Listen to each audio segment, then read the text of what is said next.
Here's Brody Brazil.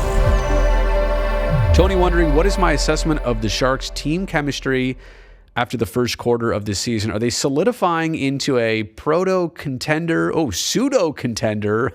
or about to liquefy?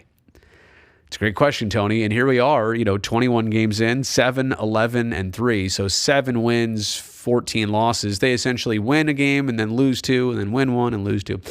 So I would say this, going back to whatever report that was from about 2 to 3 weeks ago, when it was said that Mike Grier would trade almost anybody on the team except for Tomas Hertl.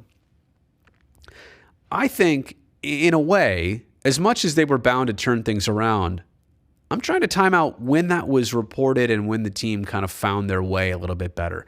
Because sometimes a statement like that, true or not, and it didn't, Mike Grier didn't come out of his mouth, but if it's believable enough inside a room, guys are looking around at each other and, kind of like, let's respond to that. And not let's respond to that in some, sinister way, but like, okay, all right, I see how this might go and the course we're on, and they lose their first 4 or 5 games this year. So I wonder if that was a bit of a turning point, because honestly, since then, you saw results. You saw a team that has a little bit more of an identity. You got a team that's scoring 3 and 4 and sometimes 5 goals a night like tonight.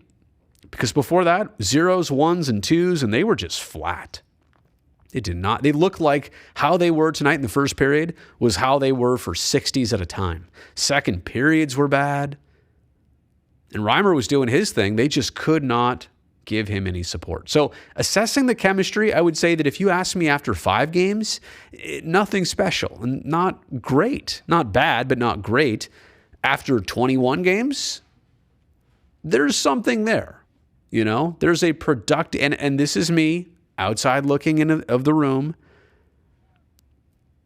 It's not world class. It's not a team that knows it's going to the playoffs. But for a team that is, maybe even on the cusp of being broken up, maybe a team that may not have several of its key players even by the end of this season, all that considered, this is still a team that's put together pretty well, driven. It's not all over the place. It doesn't seem like it's unraveling by any means. And that does happen even in professional sports. So are they solidifying into a proto-contender, a pseudo-contender? About to liquefy, I would say the way they liquefy is if there's a couple players not on the team. And as I said before, where are the Sharks through 21 games without Erik Karlsson's 30 points and offensive creativity? Where are they at? Depends who they have in his place. Where are the Sharks without James Reimer this year and all the starts he's made and keeping them in games?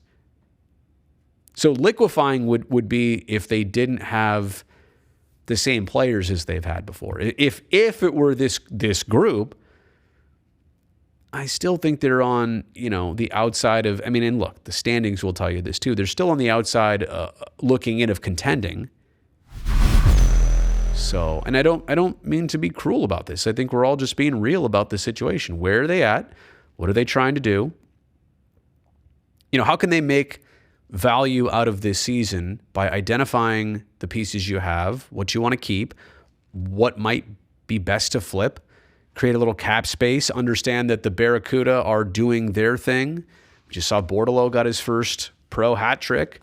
Eklund's been, producing some points, and you're trying to, I really like the way Mike Grier has got that Barracuda team together, coming up together, earning it together. He's not, Cicek is check this out. Check this out, Cicek. He's the only rookie, the first and only rookie that the Sharks are utilizing this year. And they did it out of necessity, right? When Shemek got hurt. I really like the fact that they're not going to that well. So I know this is a lot of different topics, but going back to the chemistry thing, yeah, it's a great question, and hopefully I could give you a best observation possible. The chemistry is good. Everything else, the contender part of it, I don't know. But the biggest dictator of that is whether the team stays together or not pre-trade deadline.